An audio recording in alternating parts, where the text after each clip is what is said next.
Thank you, everyone, for taking time out of your day to come and hear about the Long Island Watershed Action Agenda. We're very excited to talk with you about it. We've been a year or so in the progress of making it, so it's great to have it out for public comment. Let's start off with some introductions. So we have DEC has folks at our central office in Albany, as well as folks in our regional office down Long Island joining us today.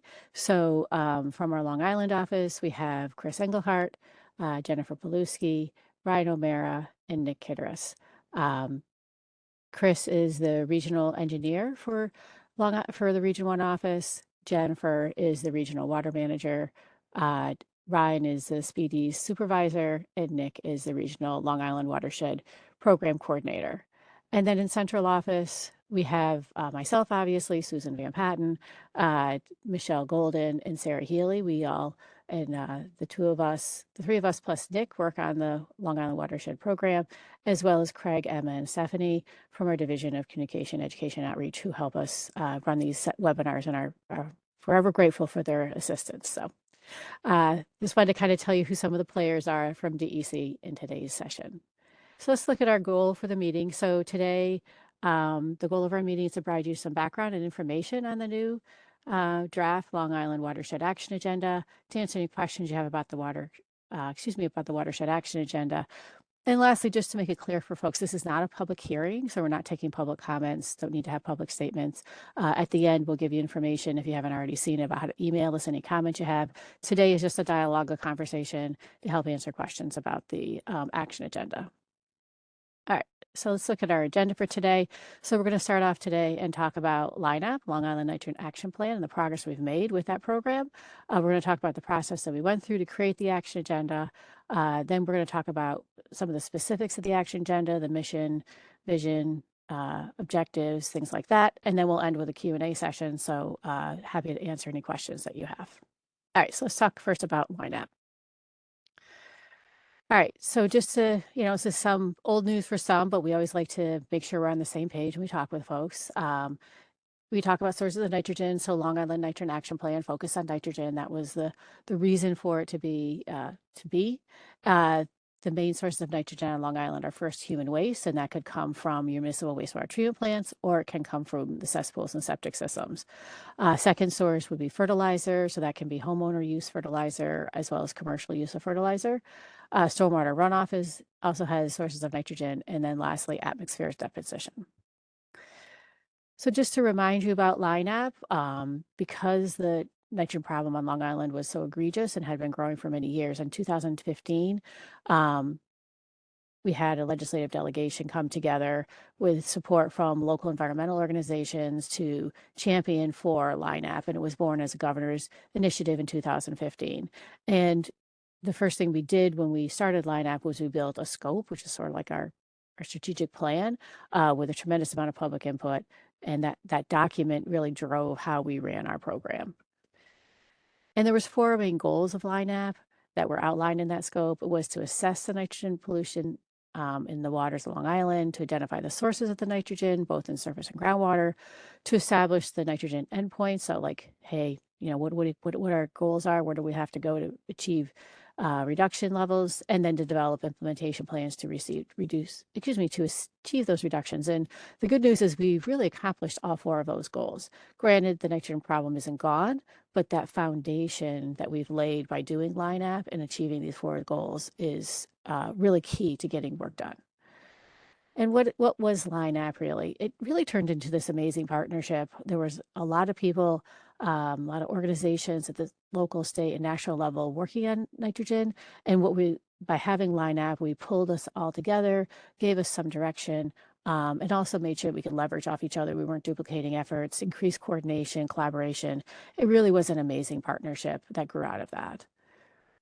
So looking forward, why do we now have this Long Island Watershed Action Agenda? Like what's going on? Well, LINAP is about 10 years old. And as I said previously, we really have achieved those 4 goals. And if you look at the items in the scope, there are actually things that were listed in the scope we were supposed to be doing or looking at. We've achieved the majority of them, or are working on all of them. So it was really kind to refresh things and take a step back and look at things. So that's what we did. Under LINAP, our focus was was nitrogen. And if you think of it as a tree, under LINAP, nitrogen was that trunk, and there were branches of other things. But now we're going to pivot, and we're going to increase the types of things that we're looking at. So under the action agenda, if that's our trunk, nitrogen will just be one branch in the tree. And we'll be looking at other things as well: shellfish, eelgrass, resiliency, pathogens, water quality problems, things like that. So we're expanding the scope of things that we'll be covering with this watershed program. So lineup was very successful. There's lots of things we don't want to change. So I just always want to make sure people understand that we're not changing for the sake of change. We're just improving. So we have many existing programs: our septic replacement program, Long Island Garden Rewards, fertilizer management. We're going to keep and really build on all of those programs. As I said earlier, how important collaboration coordination has been. We're going to keep that. We're just going to grow that. We have great relationships among the groups of county agencies, estuary programs, the environmental groups, regional planning. We're going to keep all of that and just grow that. And then there's other things that are out there in the landscape. There's the 4 estuary programs. There's, each county has their 9-element plan. All of that is going to be woven in, and we're going to complement and coordinate. We're not going to duplicate or redo any of the work that's being done. All of that work is a foundation and helping us guide looking forward. So we're not going to change things that have been very successful. We're just going to build and improve. So you may also ask, like, why are you doing an action agenda? Action agendas are common. It's commonly how DEC addresses watershed programs across the state. So, for example, the big watersheds like the Great Lakes, like Lake Champlain, the Hudson River, they all have action agendas. So by creating an action agenda, it really puts us on a level playing field with the other New York State programs. And you always want that when you're looking at trying to get resources, whether it's people or money or time. You want to be on a level playing field with the other big players. And hopefully this will increase our funding opportunities. Those people who have worked with me know that I'm always on the hunt for more money for Long Island, always trying to sniff out every dollar I can. So this will help us. If there's dollars out there, it will help us increase those opportunities. By adding those other things to it, like shellfishing and pathogens and other things, it really makes the program more holistic, which is, I think, where we need to be today. And I think, the other thing too is by having an action agenda, it increases the program longevity. You'll hear later a little bit more about that, but these are the benefits of action agendas. So we're moving into the action agenda. We're kind of closing the lineup chapter. We're not losing anything we've gained. We'll continue all of those programs. This action agenda will be our strategic plan for the watershed. It'll really allow us to broaden things to address other pollutant sources, and really, and just to be clear too, our focus is going to be water quality issues that are across Long Island and things that are affected by the status of those water qualities. So that's the basis of what we use to then create our next steps. So with the action agenda, we've established the Long Island Watershed Program. This enables us to have a watershed approach to protecting the surface, the coastal, and the groundwaters of Nassau and Suffolk counties, and that will help us overall improve water quality. All right, so let's talk about putting together the action agenda. So it's a strategic plan. So the process we went through and these things you see in the upside down pyramid are pretty classic. When you have strategic plan, you have a focus, a mission, a vision, goals, objectives, actions. And so I'm going to go over those with you now. And I just want to pause and tell folks that this process that we went through to create this was with our implementation committee. We did have a committee of stakeholders, of those folks that we mentioned earlier, county agencies, NGOs, academics, the key players that we've been working with through LINAP. We brought them together as an implementation committee, and they helped us create this. So the vision and mission and things that I'm going to read for you next were created not just by the people from DEC that I talked about earlier, but our implementation committee. They're the ones that created this. So let's talk first about the mission. So the mission they came up with was to protect and restore Long Island's water resources for a healthy environment and a sustainable future. Well, if you read the document, you've seen some of this. It might be repetitive for you, but I still felt it was necessary to go through it. So the vision is a Long Island with clean, healthy, and sustainable water resources and habitats achieved through innovative strategies and engaged public. Next are what we call our cross-cutting principles. So there's certain things that we talked about that really didn't fit into being buttonholed or pigeonholed into just a goal or an objective. They really are things that we're going to be thinking about as we do all of our work. And those 5 things are environmental justice, climate change, science-based decision-making, partnerships, and innovative strategy. So those concepts will be pervasive in all the work that we do, as it's appropriate. All right, so next let's talk about our goals. So we have 4 goals, and they are clean water, healthy habitats, sustainable groundwater resources, and inspired, engaged public. So behind each one of them, we create a goal statement. So let's go over the goal statement for each one of them. So for clean water, our goal statement that kind of explains what we mean by clean water is to understand, improve, and protect the surface water and groundwater quality to meet or surpass ecological and public health targets. The goal statement for healthy habitats is to protect, restore, and enhance habitats to sustain the long-term viability of healthy and holistic ecosystem functions for the benefit of people and nature. Sustainable groundwater resources. Our statement for that one was to achieve sustainable use of water resources through protection, conservation, and management efforts to ensure a dependable supply of clean water now and into the future. And for inspired, engaged public, our statement is to engage the public in the protection of water resources to create and foster stewardship, which inspires change and mobilizes community support for personal, enduring, and effective environmental action. Okay, so each goal has a series of objectives. So for our clean water goal, which again was to understand, improve, and protect the surface and groundwater quality to meet or surpass ecological and public health targets, we have 4 objectives. And objective 1 was to prevent and reduce non-point source pollution. Objective 2 was to implement and build upon Nassau County and Suffolk County's wastewater efforts through upgrading and expanding treatment facilities, cesspool and septic system replacement, and other technologies and practices. The third objective was to understand water quality through purposeful monitoring and research of parameters, including nitrogen, phosphorus, pathogen, and emerging contaminants. And our 4th objective was to create and foster innovative land preservation and land use strategies to improve for greater sustainability.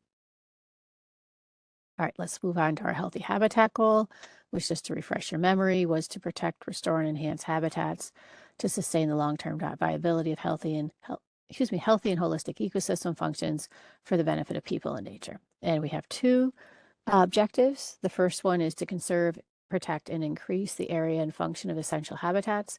And for this document, we define essential habitats as habitats that impact water quality or habitats affected by water quality. And then the second objective is to monitor the status, trends, and function of that essential habitat. Our third goal is the sustainable groundwater resources goal, and that statement reads to achieve sustainable use of water resources through protection, conservation, and management efforts to ensure a dependable supply of clean water now and into the future. And for that one, we have 3 objectives. The first one is to increase water conservation measures on a property-by-property basis, to expand existing and implement new regional water conservation initiatives. And our third objective is to protect the quality and quantity of the drinking water source. Our last goal was to have an inspired, engaged public, and that is to engage the public in the protection of water resources to create and foster stewardship, which inspires change and mobilizes community support for personal, enduring, and effective environmental action. And we have 3 objectives for that. The first one is to educate the public on how to protect, improve, and sustain water resources for the future. The second one is to improve public participation and stewardship in protecting, improving, and sustaining water quality and quantity. The third objective is to communicate the program's mission, progress, accomplishments, and challenges. So let's now talk about what our next steps are. So we are going through the public comment phase. We're gathering input, looking for people to email us input if they have anything. We'll take all of those comments, we'll integrate them into the document, and we'll issue a final implementation a final watershed action agenda. And then we'll actually begin to implement that watershed action agenda. We'll be reconvening or continuing to convene our implementation committee, looking at what is in the action agenda, what are people already doing, what are deficits of things that we need to work on, and working with that team to start to implement actions to continue to improve water quality for Long Island's waters. So that's what we're planning to do for the next thing. The next slide, this slide gives you a QR code to be able to read the draft agenda. We're accepting comments through Friday next, so the 25th. You have a week, another 10 days or so to finish reading it and send us any comments. Please submit them through that LI Water Quality email, not to anybody particular. It's easier for us if it comes into our main mailbox. And if you could, please put in the subject line so we know it's a public comment. Again, it just helps us out in getting that. So that's the overview that I wanted to provide to people. I do want to say before Q&A that I really do appreciate all the time and effort that our implementation committee members did put into helping us create this document. They spent many hours with us going through all the words that you just saw me read. What are we gonna have for our mission, our vision? What are we gonna have for our goals, and how are we gonna have that goal statement read, and what our objectives going to look like, and what makes sense, and all of that. And they're dedicated to continuing to work with us to implement the document. So it's not just something that sits on a shelf, but actually a document that we're going to be using to really implement actions to improve water quality. So I do really want to give a shout out to them and really appreciate the time and effort that they put into creating that document. So with that, we'll go to Q&A. I think we had a couple of questions that were already together, and I'm sorry, I have to pull that document up. I don't have that up. I apologize. Just give me a couple of seconds. Or is there something in the box that we could start with as well? Because were there a couple of things in the chat? He's nothing in the chat quite yet. Okay. So let me go to these questions. Sorry, I didn't have it up. I apologize for that. So the first question that we got was, will attention to soil and water pH be addressed as it affects the effectiveness of fertilization versus what gets away as well as what gets unused? When pH is out of the preferred range for plants, fertilizing efforts are only 30% effective, leading to over-fertilization. So the Long Island Watershed program team has incorporated soil testing as a sustainable landscaping tip that we give to homeowners to help them understand the nutrients that their soils actually need versus, and then how to effectively spread the fertilizer. And also, do you need to even spread fertilizer? That's really the first question. And this education and outreach will continue under the action agendas, our inspired and engaged public goal. So yes, thank you for that. We totally agree, and we will continue to work on that.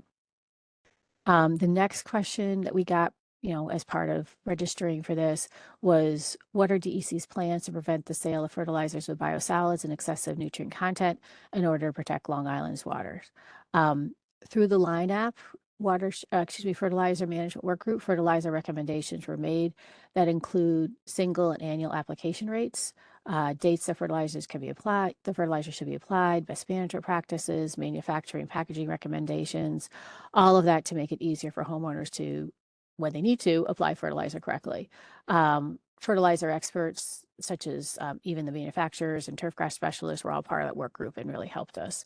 Out of that discussion, a Long Island specific blend was created by Scott's and incorporates recommendations that were produced.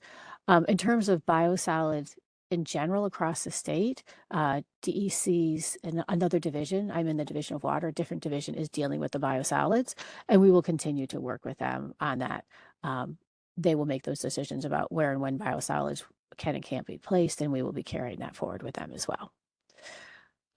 There was a question about the water table history for the watersheds, and perhaps Jen or Chris would be available to answer that question. Hi, this is Jennifer. So yeah, I think that the best place to look for information on the history of the groundwater table for the various watersheds is USGS. They have a wealth of information regarding water table elevations over time. So what I would recommend is just Googling USGS Long Island groundwater levels, and it'll take you to several different websites that the USGS hosts that has all that kind of information on it. And then I think another one for you folks in Region 1 was also the question for how long will the aquifer be able to provide Long Islanders their drinking water needs? Hi, Sue, this is Chris. I'll take that. Yeah, so our goal is to manage the aquifer in a way that it can provide fresh water to the residents indefinitely. There's no right now. There's enough water, and we intend to manage the aquifer to keep it that way. Thank you, guys. So the next question I see in the chat are TMDLs and water level implementation plans part of the strategy moving forward or to be possibly considered? So right now we have 9-element plans for both the counties that are part of our discussion as we do the action agenda. So right now there really isn't a need to do a TMDL because those two watershed, those two 9-element plans are in essence taking the place of then work is being done on all of that. And then in terms of watershed level implementation plans or WIPs, again, we're doing it a little bit differently here in that we have the 9-element plans and we have the watershed action agenda. So there isn't a need for those. If at some point in time we felt there was a need, or there's a specific, those do deal with nitrogen, and like we have concerns about pathogens. So at some point we might do a pathogen TMDL or something else for a specific pollutant of concern, and those would be incorporated into the action agenda, and we would be working with them. So everything's always on the table, and as we go through each year or so, we decide what makes sense to be using as all of the different tools. But from a nitrogen standpoint, we already have a lot of, we either have TMDLs in the 2 estuary programs, or we have the 9-element plans. We might need to do TMDLs for other things such as pathogens in the future. And the next question I see is, how does this plan align with the SSER CMP and other existing subregional plans? And so on our implementation committee are the 3 estuary programs, and it's a nice relationship we have where we work with them, from DEC standpoint, they work with us from their estuary standpoint. And as part of the implementation plan, they are inputting what they're going to be doing already for the CCMP. So they will continue to do that. It'll be included as part of the whole watershed action agenda. And that way we're not duplicating, but if there's any holes of getting things done, then we can make sure to, as a group, fill those deficits. The next one, can you address the question of ocean outfall impacts from Bergen treatment plant on aquifer levels? I don't know if there's anybody in Region 1 that might be able to help me with that one.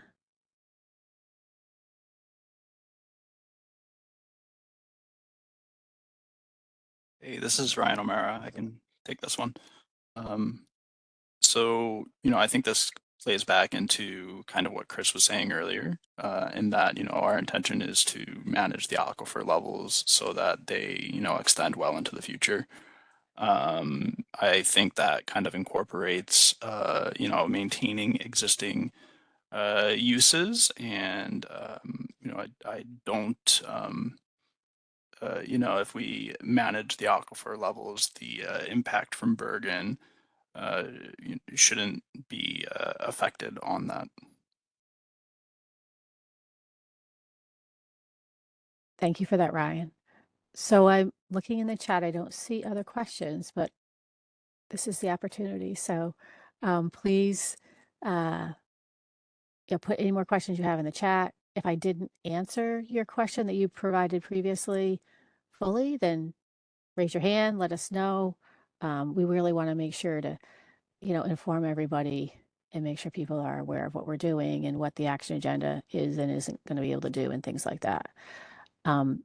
As I'm waiting for more people to chat, I think one other thing I'll add is, so the action agenda is our 10-year plan. And then as you look at the individual actions in there, Those are 5-year actions. So in 5 years, we'll be taking another look at the plan and updating,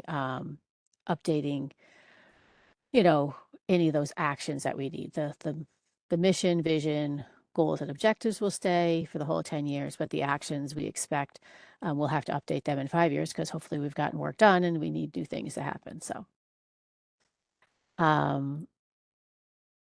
I saw a couple more questions dropped in. So, how will we communicate progress with people who aren't part of the implementation committee? So we already have a light up newsletter that we've transitioned into a Long Island Watershed Action Agenda or Watershed Program newsletter. So that's a key way that we will be communicating. We'll be putting information on the web, and also I would expect that our the local implementation people that we're working with would also be communicating out via their own mechanisms to make sure people are knowing what's happening. And then you have that Long Island Water Quality email box. You can always shoot us a message as well if you have a specific action that you're looking for input on. Will a recording of this webinar be made available? Absolutely. Usually they're pretty quick. We're pretty quick about doing that, and I believe will be emailed to everybody who signed up. Is that correct? That's what we typically have done in the past. So, and then I think we also put it on our website. So that's definitely something that we made available to people. How do you think you will be reaching out to the professionals, landscapers, property managers in regards to this action plan? So I guess I'm not really sure what the question is. We have plans and we have worked with the soil water conservation districts to reach out to landscapers, particularly in like Nassau County. We were working with them, and also our cooperative extensions, because usually those are the people who are interested in like fertilizer and things like that. So we will continue to be working with our Cornell cooperative extensions and our soil water conservation districts to reach those audiences. And if I didn't answer your question for any of that, please let me know.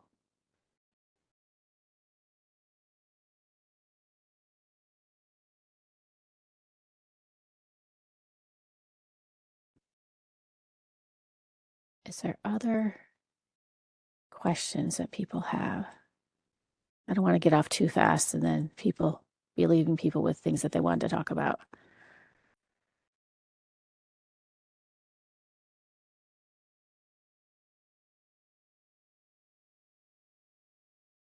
Just want to take this opportunity too, Sue, if people would like to ask just verbal questions, if it's a little bit easier than writing in the chat, feel free to raise your hand. It's that little icon on the bottom right-hand corner of your screen, and we can unmute you.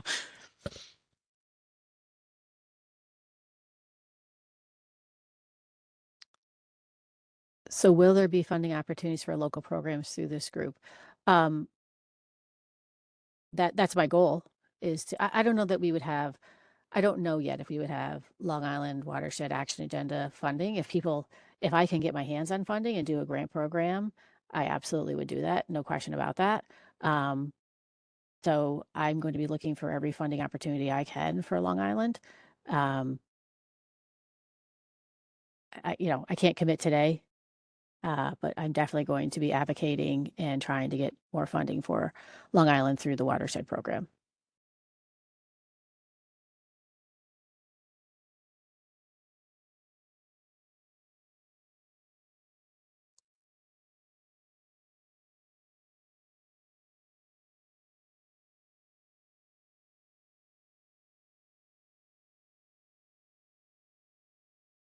Anything else? Raise your hand, put it in the chat. Oh, did I get every question? I think I got every question in the chat. Let me just double check.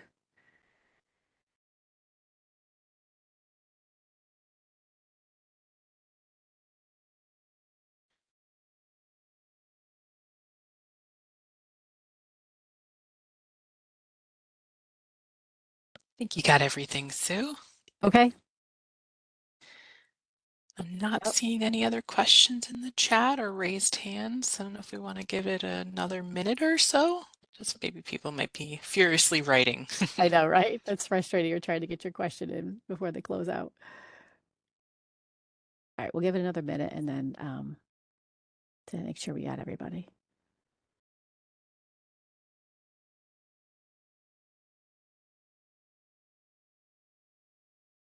Maybe you could go back to the slide, Sarah, that gives people the QR code too.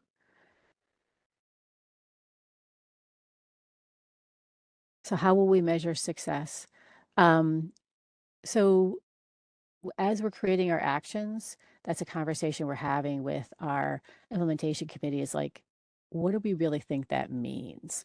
So if you're going to, like, for example, if an objective is to reduce non-point source pollution, what are the actions behind that? And then like even more specific, because our actions even are kind of like they're 5-year actions, so they're pretty broad. So like we're working with the implementation committee right now to be going through and actually like, what are we going to do to reduce non-point source pollution? Who's going to do it? And that will be how we'll be measuring our success, is looking at those things that we're doing and how well we're doing. And then also looking at where there's deficits and we aren't doing any work. So that's what we're going to be doing for our first 5 years, is really trying to get a handle on what are we doing? What are we doing well? Where are the deficits? How are we filling them? Are we doing a good job filling them or not? What more needs to be done? That's what we're going to be focusing on a lot in our first 5 years. Because there's great programs out there. I mean, we know that people are already doing fabulous things. We just need to make sure we're not duplicating things, making sure we're coordinated, and then if there are any deficits, figuring out how to fill those deficits and who's the best entity to fill that deficit. Because this isn't, and just to make clear too, like this is not just all DEC work. Like our implementation committee, that's why we call them an implementation committee, because they are the ones who will be actually physically often doing the work, because they often are better placed to do whatever the action needs to be done than the state is, for a variety of reasons. So just wanted to clarify that too.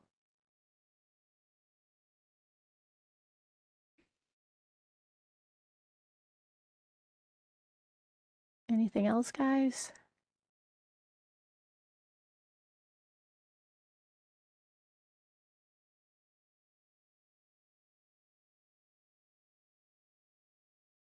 What do you think, Emma? Should we call it? Sounds good. Yeah, I'm not seeing any other questions in the chat or hands raised, so I think, oh, as soon as I said that, we Good. have All another right, good. question. Oh, multiple. Has it been considered to limit or regulate sports fields such as golf courses, schools of application of fertilizer and insecticides? So my understanding is that schools already have to uh, deal with reducing pesticide use on that. I think golf courses on Long Island, a lot of them follow the Cornell Cooperative Extension, or excuse me, the Cornell guide of reducing that. And then overall, like looking at this as a group, are there other best management practices that can be used, you know, to make sure that the right amount of fertilizer is being put down? I think that's really the key. Looking at where fertilizer needs to be put or not put, and that the correct amount is being put down so that the plants are actually using it and we're not losing it. So that's all part of the fertilizer conversation that we've had in the past, and I fully expect it to continue well into the future.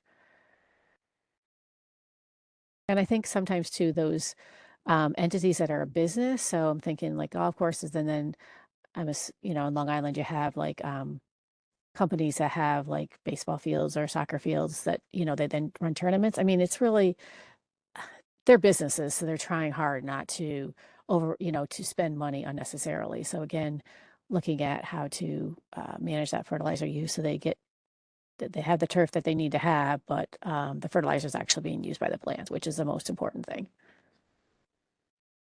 Because then it can't get in the water if it's being used by the plant. And where can we find temp for Suffolk County? I'm not sure what you mean by that, Robin.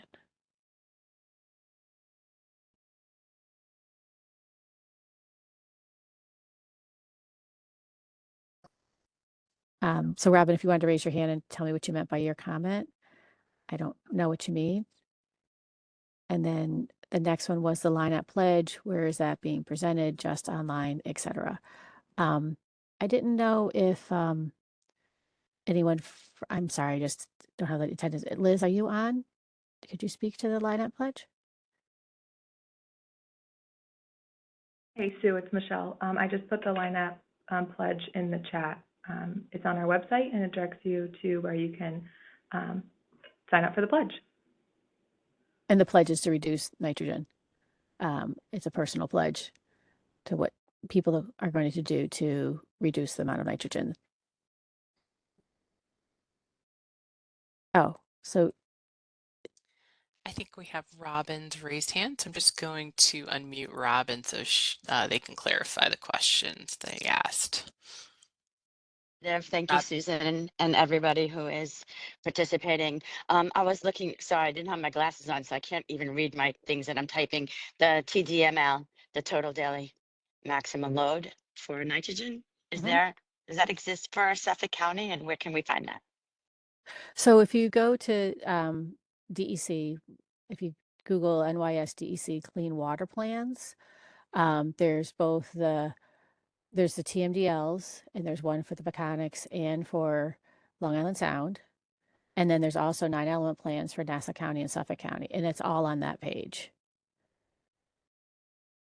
So if you just type in any search engine, NYS DEC Clean Water Plans, that takes us to our main page. It explains the different types of clean water plans, TMDLs versus 9-element plans versus alternate restoration plans.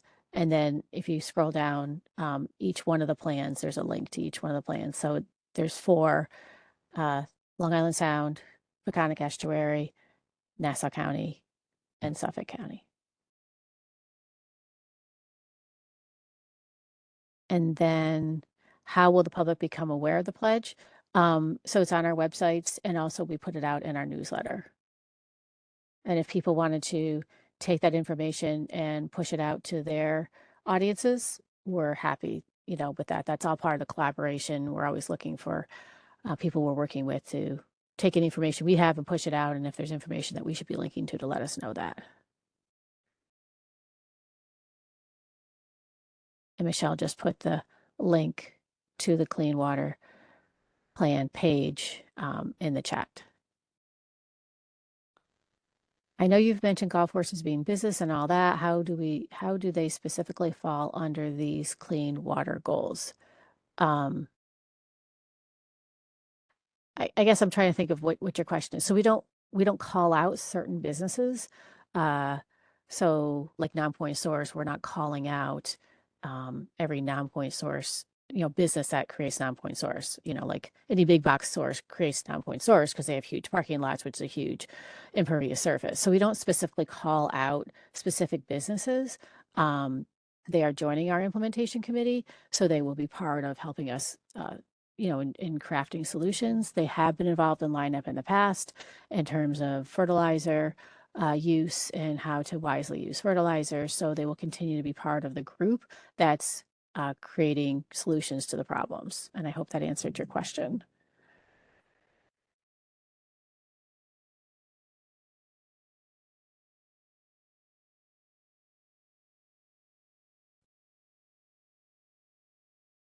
Other things that people want to talk about.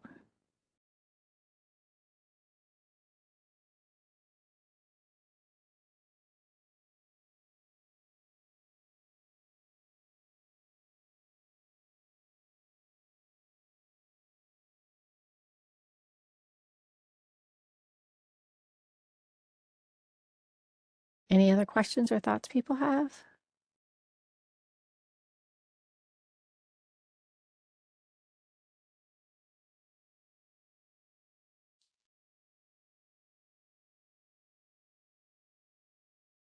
Again, Sue, I'm not seeing any, but as soon as I usually say that, that's when a few more come in.